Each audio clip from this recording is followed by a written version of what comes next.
Okay, welcome to Tips and Traps with Dave Adam. We're taking a look at left-handed pitcher from Dover, Evan Zukowski. Checking his ball break timing there. And he breaks pretty low and into his landing. And we're checking his heel, look right above the U and shoulder. We're checking his heel rotation there and his symmetry with his glove and front side in line with his throwing arm. You can see his throwing arm back and down a little bit there. In 2013, we try to bring that up a little bit.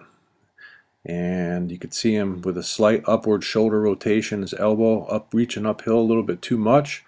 With Evan there, the adjustment to increase his velocity in 2013 was to lower that elbow and get him in better position to create a better angular movement.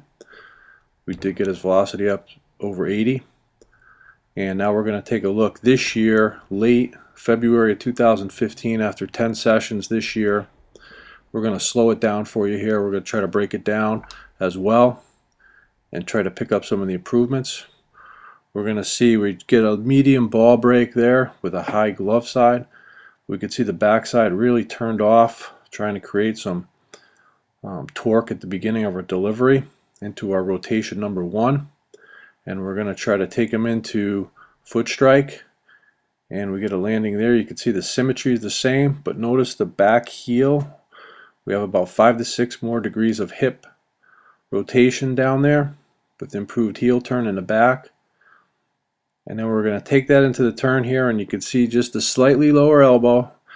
That's more around the range we need to be here, that we like, we feels comfortable at a better angle to create a little bit more angular power through his pitch there instead of the upward arm circle rotation, and a good finish. So these will be a couple things we would kind of keep an eye on in 2015. The degree and rotation of the arm circle, and also that heel rotation, and his timing of his release point and his position of his elbow. And finally today we're going to take a look at a side view, and we're going to slow that down for you and pick out a couple things. And we can see it landing there. The elbow is just a little bit low. We like it to be just at or below shoulder height. We want to make sure that it doesn't get any lower. Again, part of his biomechanical signature from last year that may come back to haunt us. We're at release point there, and we want to really keep an eye on his posture. Make sure that knee doesn't bend in to lose his flexion and his down through his back and into his leg. We want to keep a nice bigger C shape.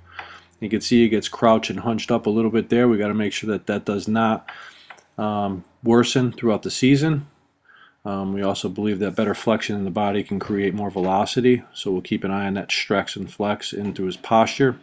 And finally, we're going to take a look at his breaking ball, which has been the biggest improvement of the winter time, is developing a late sharp breaking pitch with better position of the shoulders and better utilization of the hip-shoulder separation to put more rotation on the baseball.